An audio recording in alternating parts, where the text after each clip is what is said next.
senantiasa tenang, tatmainnul qulub, dan tentu juga insya Allah kita bisa mengembalikan kewitarahan kemanusiaan kita. Salam dan taslim atas junjungan kita Nabi Allah Muhammad SAW.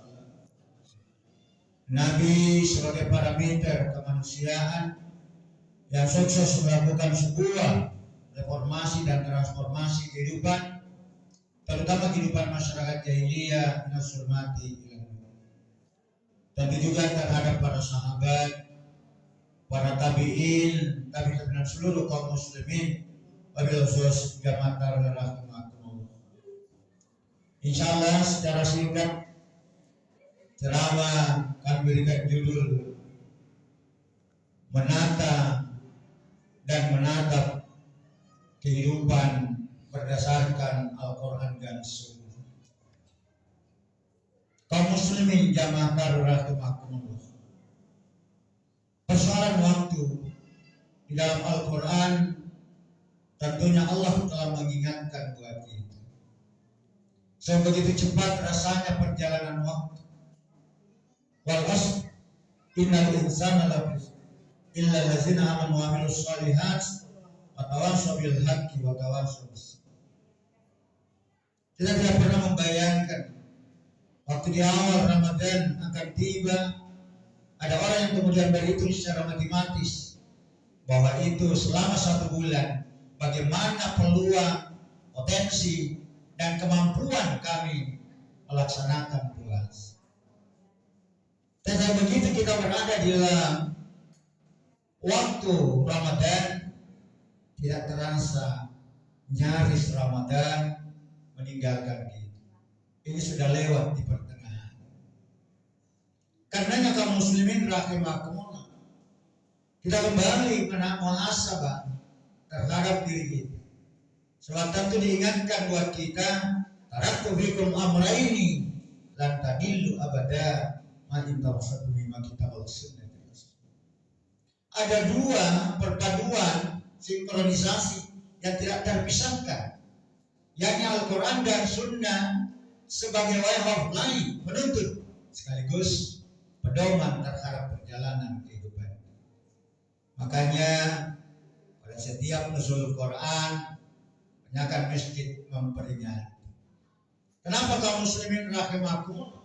Karena dia tahu bahwa ini adalah syahrul Quran, tentang turunnya Al-Quran diawali dengan turunnya Al-Quran di bulan Ramadan. Al-Quran adalah merupakan kitab yang mulia. Al-Quran adalah pedoman mutlak, dan tentunya bagi umat-umat yang beriman akan senantiasa mempedomani secara baik. Kaum muslimin jamaah rahimah, Al-Quran adalah zalikal kitab la raiba fihi hudal lil muttaqin. Salika, demikianlah kitab Al-Quran, la tidak raiba, keraguan fihi di dalamnya, hudan, petunjuk, lil bagi orang-orang muttaqin, orang-orang yang beriman dan bertakwa. Ketika perintah ibadah tarawih, ketika ibadah perintah ibadah sahur, maka alhamdulillah mereka bisa melaksanakan dengan baik, dengan ada tuntunan dan tujuan kita berdasarkan agama, tentu pada Al-Quran dan Sunnah. Kenapa kita kemudian memanfaatkan Ramadan dengan baik? Itu bertanda bahwa nilai keimanan dan ketakwaan ada dalam diri kita, terpatri dalam lubuk yang paling dalam. Makanya sampai Allah menyampaikan dan memanggil kita, ya ayyuhallazina amanu kutiba alaikumusiyam kama kutiba alal ladzina min qablikum la'allakum tattaqun. Ayat ini sangat populer dan tentu bagi kita semua sudah banyak yang hafal. Tetapi memberikan satu ending dan syarat buat kita bahwa ternyata kaum muslimin yang dipanggil oleh Allah untuk melaksanakan ibadah puasa, mereka orang-orang yang beriman dan bertakwa. Kita juga memang kalau kekuatan iman terpatri dalam sanubari kita yang paling dalam, maka kerinduan terhadap Ramadan itu akan memuncak. di saat-saat yang diritai.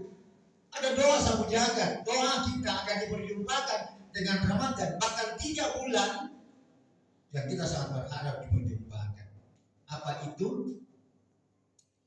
Allahumma barik lana fi Rajab wa Sya'ban wa balighna fi Ramadan. Jadi kita mau diperjumpakan dengan 3 bulan haram, 3 bulan mulia. Rajab sebagai bulan Allah, Sya'ban sebagai bulan Nabi, dan Ramadan sebagai bulan umat. Dan alhamdulillah, makanya di awal kita angkat tangan kita, marhaban ya Ramadan, cukup jauh, bahkan begitu jumpa Ramadan selesai. Almarhum mantan wakil presiden, justru dia juga sangat berharap sampai selesai Ramadan, tapi keburu dipanggil oleh Allah Subhanahu wa Ta'ala.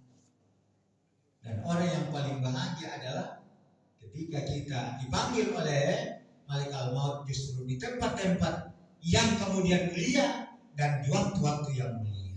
Mana itu waktu yang mulia? Ramadan adalah waktu yang mulia. Kaum muslimin jamaah rahimahullah gembira menyambut Ramadan.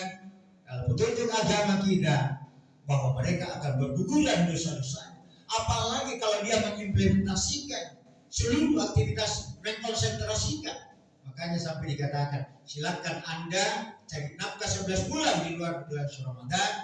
Ya, kita cari uang, karena memang apa yang disebut dengan kasih ada pangkat itu. Sebab perlu isi tas. Kadal fakru ayyakuna kufra al-yadul ulya khairum min al-yadis sufla. Tangan di atas di bawah sudah di bawah, lalu kemudian kefakiran dekat kepada kekafiran. Nanti kemudian kita hanya menjadi penonton. Orang semua sudah melakukan hal-hal yang kemudian dimainkan. Ya, kita tidak tahu. Sekarang ya barusan saya di Wisma Kalla buku bersama, kita diskusi. Ya, saya panggil Pak Haji. Kemudian karena juga acaranya di tempat lain, kita diskusi tentang beberapa gagasan-gagasan secara nasional, ya tentu bertalian dengan Ramadan kita. Makanya kaum muslimin rahimahullah, orang paling bergembira adalah berada di bulan Ramadan lalu dia manfaatkan dengan baik. Apalagi kalau dia padukan antara shoma Ramadanan imanan wa ihtisaban ghufira lahu ma taqaddama min dhanbihi, atau man qama Ramadanan imanan wa ihtisaban ghufira lahu ma taqaddama min dhanbihi. Yang tentunya bagi kita semua berpuasa di siang hari lalu kemudian melaksanakan qiyam di malam hari, yang mana itu adalah salat tarawih. Karena yang ada di bulan Ramadan hanya puasa sebulan penuh hanya ada di Ramadan. Kalau di luar Ramadan paling Selasa Kamis atau puasa Daud. Lalu kemudian tarawih itu hanya ada di bulan Ramadan. Lalu kemudian yang mana itu itikaf, iya hanya ada di bulan Ramadan. Dan tentu adalah zakat fitrah. Makanya zakat fitrah ini tentunya bagi kita perhatikan dengan baik. Walaupun ada yang mengatakan bahwa nilainya terlalu kecil, tidak bisa diharapkan dalam rangka perjuangan agama, apalagi itu juga bukan menjadi skala prioritas di masa Nabi, katanya dimakan dulu. Tapi kita tidak bisa jadikan ini bahan perbincangan. Yang ada adalah kalaupun ada statement seperti itu, mereka akan bergulir dengan sendirinya, maka suatu saat mereka juga tentu akan paham bahwa sekecil apapun perbuatan kita akan memberikan arti dan manfaat dan nilai. Walaupun kita sombong maka saya akan melakukan yang terbaik buat Anda, tetapi juga tidak bisa dibuktikan. Tapi sekecil apapun, apakah nol itu tidak bermanfaat? Bila nol juga bermanfaat, Pak. 1 ditambah 0 kan 10. Kalau 1 baru tidak ada nolnya, iya kan seperti itu. Famay ya'mal miskala saratin ya saraya, famay ya'mal miskala saratin saraya. Iya kan? Khairaya saraya.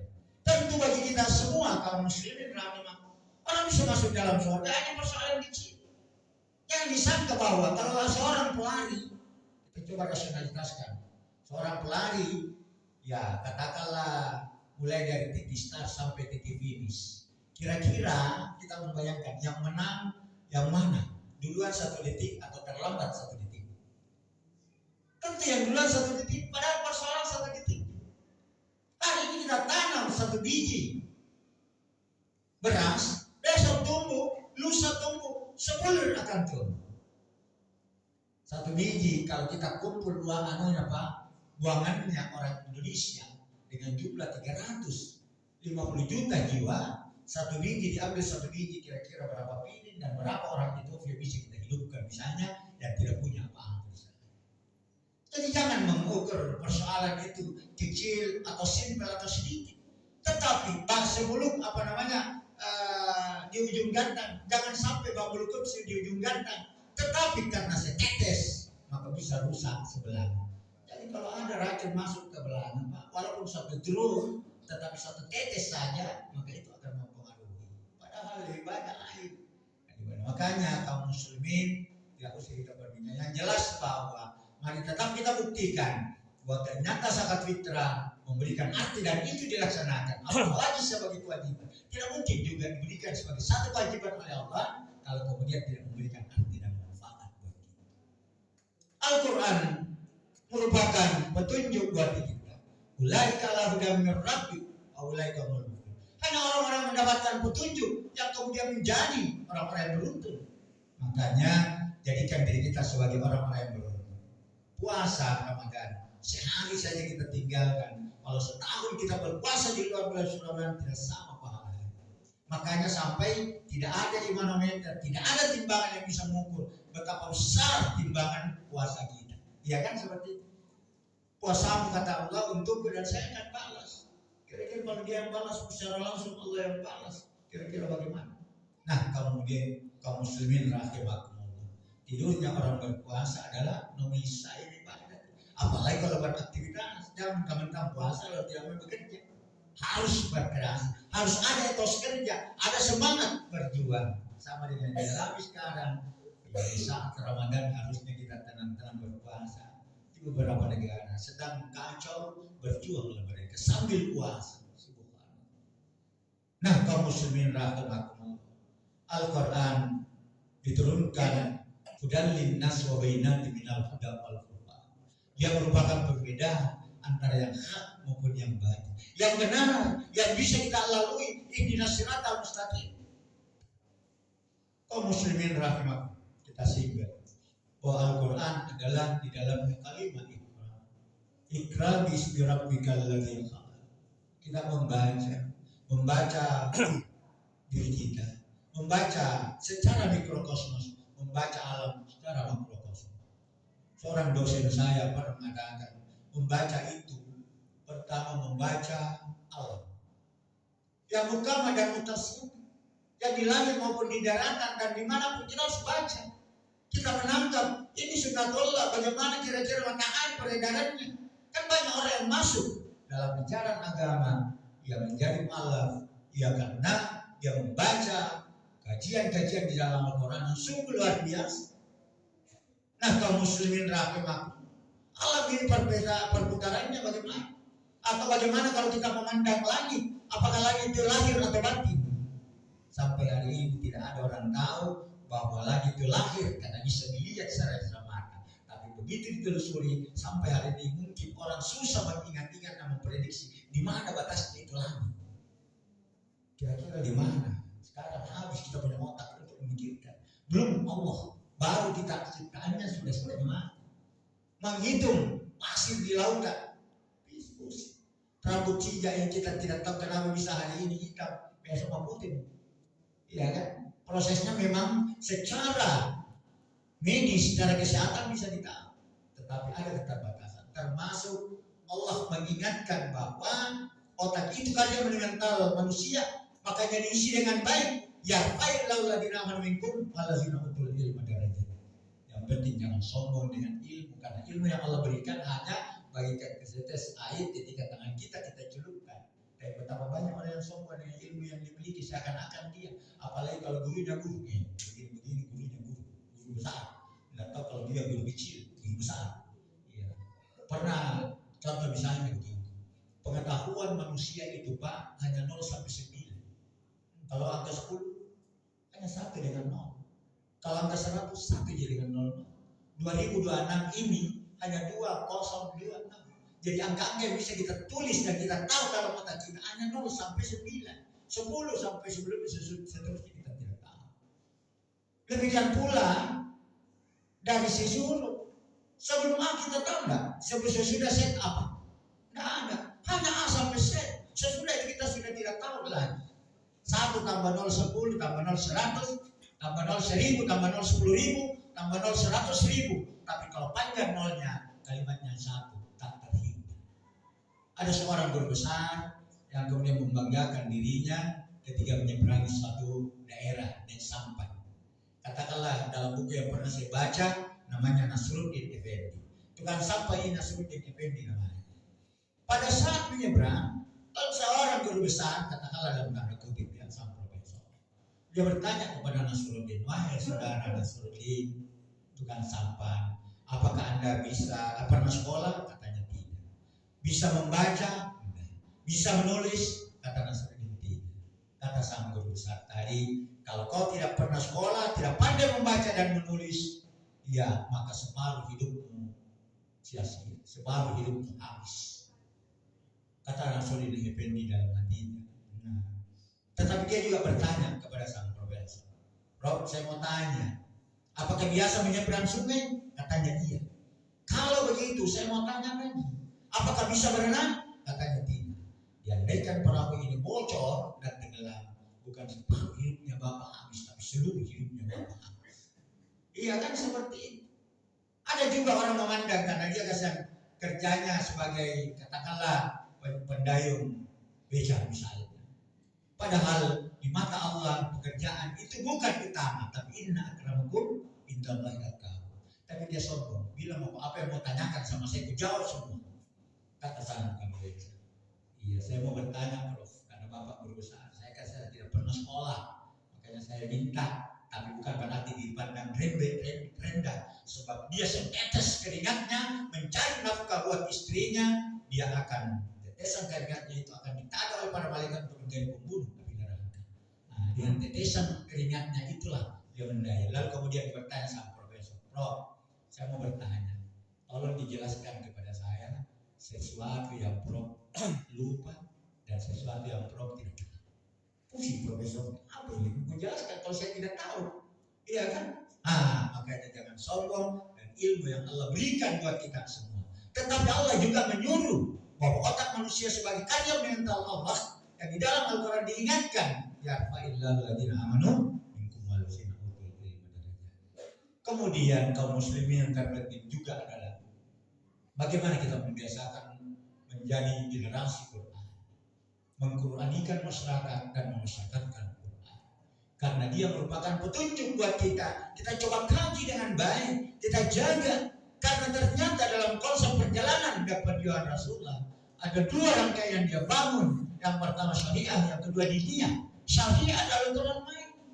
Bagaimana agar ada namanya batasan zona margin, aturan main di dalam kehidupan. Makanya jadikan Al-Quran sebagai way of life buat kita semua. Kenapa kaum muslimin rahimakumullah? Karena di dalam Al-Quran sumber kebenaran yang mengatur seluruh irama dan ritme kehidupan kita. Sama dengan ketika kita bicara hukum, yang mengatakan bahwa biar istisilah kolom, sekalipun langit akan runtuh, keadilan harus ditegakkan. Kata baru dilupa, sekalipun langit akan runtuh, kebenaran harus ditegakkan. Dan jadi masalah kebanyakan kita, para politisi, terutama mungkin bukan di sini, di luar negeri sana, tidak berdasarkan pada agama, sehingga sinek dewi. Sampai ada yang mengatakan politik adalah perkumpulan orang lihai dan tidak konsisten. Demikian pula dalam dunia hukum. Ada yang mengatakan hukum itu katanya KUHP karena uang habis perkara. Ada namanya hakim katanya, hubungi aku kalau ini menang. Singkatannya, iya kan begitu ya? Kurang uang, hukuman penjara. KUHP itu kan. Nah, kaum muslimin, makanya ada yang mainkan pasal toke, pasal siluman, pasal uang yang maha kuasa, pasal apa dan sebagainya. Makanya Ramadan dengan turunnya Al-Quran buat kita semua menjadi pedoman mutlak, karena dia datangnya dari yang maha sempurna, datangnya dari maha suci. Al-Quran itu dibawa oleh orang suci untuk mensucikan buat kita semua. Manusia tidak luput dari kesalahan dan keilapan, tak ada gading yang tak benar. Dan terakhir sekali adalah Al-Quran sebagai syifa dan sekaligus syafaat. Syifa dan syafaat serta rahmat. Syifa artinya obat. Nasyul Quran Muhammad syifa wa rahmat. Dia merupakan obat. Obat buat kita semua ketika ya dulu orang percaya dibaca Al-Fatihah alhamdulillah. Dibacakan doa isyarat-isyarat diambil di dalam Al-Quran. Walaupun sekarang sudah jarang orang mau pakai karena selalu berpikir ada medis yang bisa kita selesaikan. Padahal kalau perlu kita doa dengan bacaan Al-Quran, karena ternyata hasil penelitian di Jepang sana air yang sudah dibacakan dengan doa apalagi Al-Quran terurai dan indah sekali sampai kalau diminum dia bisa memperbaiki seluruh. Demikian pula menjadi syafaat kelak. Siapa yang akan membaca Al-Quran maka dia akan dilindungi, termasuk diantaranya pertanyaan di alam kubur, pahalanya dilipat gandakan, baru kemudian dia menjadi syafaat untuk menuju surga. Dan tentunya buat kita semua jangan biarkan lewat Ramadan. Terpenting juga adalah kenapa Ramadan adalah Lailatul Qadar ditempatkan di akhir Ramadan. Kenapa tidak di awal? Karena kalau dihentikan di awal Ramadan maka sudah mulai kurang orang. Kenapa kurang? Karena sudah berasa sudah kedatangan Lailatul Qadar. Sengaja Allah tempatkan di akhir Ramadan supaya grafik kepada kita mengalami peningkatan. Walaupun biasa kalau pertengahan bulan kayak begini sudah mulai ada kemajuan. Yang maju satu. Ya, ditanya ibu-ibu lagi di mana, ibu-ibu lagi tahu Ustaz. Di mana? Di GTC ya kan seperti tadi ada sebelum saya masuk ada yang bilang antara zakat mal dengan zakat nol. Ya zakat mal katanya berarti tidak selesai kekayaan harta benda. Zakat mal ya di mal mengeluarkan zakat. Nah di situ karena sekali lagi kita perbaiki seluruh rangkaian perjalanan kita terutama bulan Ramadan tutup pemahaman jaga membaca dia listrik sejarah berbeda pada harganya. Bijak yang akan melicin lemah alasan tutup dalam bidang sisi rabu dia neraka. Saya kira demikian. Mudah-mudahan ada manfaatnya. Assalamualaikum.